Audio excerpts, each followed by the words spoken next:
ഒത്തിരി പേരുടെ സംശയങ്ങളാണ്. ഇതുപോലെ നമ്മൾ അപ്പത്തിന് അരച്ച് വെച്ചിട്ട് നമ്മൾ ഇതിനകത്ത് നമ്മൾ ഉഴുന്നോ കാര്യങ്ങളോ ചേർത്തിട്ടാണ് നമ്മൾ ദോശക്കല്ലിൽ ഒഴിച്ച് നമ്മൾ അടച്ച് വെച്ച് ദോശ ചുട്ടെടുക്കും മാതിരി നമ്മൾ ചുട്ടെടുക്കുന്നതെന്നൊക്കെ ചോദിച്ചും കൊണ്ട് മെസ്സേജ് അയച്ച് ചോദിച്ചിട്ടുണ്ടായിരുന്നു.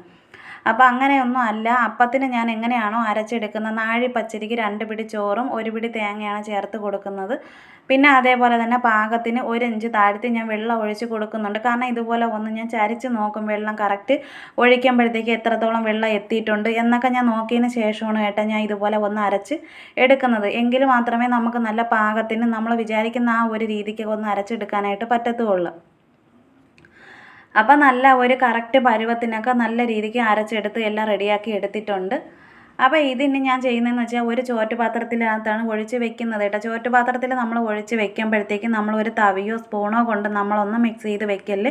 നേരത്തെ ഒരു വീഡിയോ അപ്പത്തിൻ്റെ ഒരു വീഡിയോ ഞാൻ ഇട്ട സമയത്ത് ഞാൻ അതിനകത്ത് ഞാൻ കറക്റ്റ് കാര്യങ്ങൾ പറഞ്ഞിട്ടുണ്ടായിരുന്നു. കാരണം എന്താണെന്ന് വെച്ചാൽ കൈകൊണ്ട് തന്നെ നമ്മൾ മിക്സ് ചെയ്ത് എടുക്കണം കേട്ടോ. അപ്പോഴും മാത്രമേ നമ്മൾ വിചാരിക്കുന്ന ആ ഒരു പാകത്തിന് കറക്റ്റ് ഒരു പരുവത്തിനൊക്കെ നമുക്കിത് കിട്ടത്തുള്ളൂ. കാരണം ജാറ് നല്ല ചൂടായിട്ടാണല്ലോ വരുന്നത്. അപ്പോൾ മാവിന് നല്ല ചൂടും കാര്യങ്ങളും ഒക്കെ കാണും. അപ്പോൾ അതൊന്ന് മാറി കിട്ടണമെങ്കിൽ കൈകൊണ്ട് തന്നെ നമ്മൾ മിക്സ് ചെയ്ത് വെക്കുവാണെങ്കിൽ പിറ്റേന്ന് രാവിലെ നമ്മൾ എടുക്കുമ്പോഴത്തേക്ക് കറക്റ്റ് ആ ഒരു പാകത്തിന് നമുക്ക് ചുട്ടെടുക്കാനായിട്ട് പറ്റും.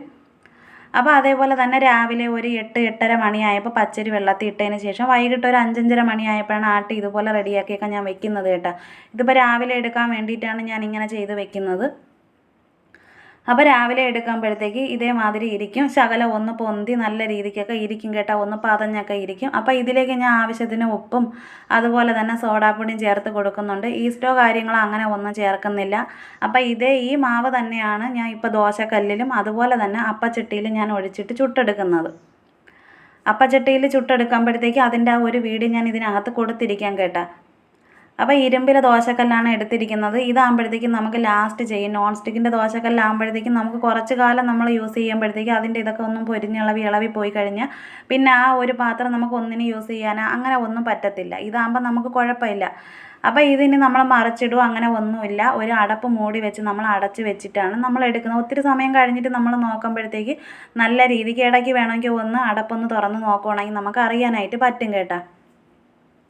അപ്പോൾ നല്ല സോഫ്റ്റ് പരുവത്തിലൊക്കെ ഞാൻ ചുട്ടെടുത്തിട്ടുണ്ട്. അപ്പോൾ ഇതേ കണക്ക് എല്ലാവരും ഒന്ന് ട്രൈ ചെയ്ത് നോക്കുക. അപ്പോൾ അതേ മാവ് തന്നെയാണ് അപ്പച്ചട്ടിയിൽ ഒഴിച്ചിട്ട് ഞാൻ ചുട്ടെടുക്കുന്നത്. അപ്പോൾ അപ്പത്തിൻ്റെ മാവ് തന്നെ നമുക്ക് ദോശക്കല്ലിലും തിരിച്ച് നമുക്ക് അപ്പം ഉണ്ടാക്കി എടുക്കണമെങ്കിൽ അങ്ങനെ പറ്റും കേട്ടോ. ഇപ്പോൾ കുട്ടികൾക്ക് വേണമെങ്കിൽ നമുക്ക് അങ്ങോട്ടും ഇങ്ങോട്ടൊക്കെ ചേഞ്ച് ചെയ്തൊക്കെ ഇതുപോലെ കാപ്പിയൊക്കെ ഒന്ന് ഉണ്ടാക്കി കൊടുക്കാനും എടുക്കാനും ഒക്കെ പറ്റും. അപ്പോൾ എല്ലാവരുടെയും സംശയങ്ങളും കാര്യങ്ങളൊക്കെ ഈ ഒരു വീഡിയോ കാണുമ്പോഴത്തേക്ക് മനസ്സിലാക്കാൻ പറ്റുമെന്ന് എനിക്ക് തോന്നുന്നു കേട്ടോ. അപ്പോൾ ഈ ഒരു ദോശക്കല്ല് മാറ്റിയതിന് ശേഷം ഉരുളൻകിഴങ്ങ് കറി വെക്കാൻ വേണ്ടിയിട്ടാണ്. അതിൻ്റെ ഒരു വീഡിയോയും കാര്യങ്ങളും ഇതിനകത്ത് ഞാൻ കൊടുത്തിട്ടില്ല.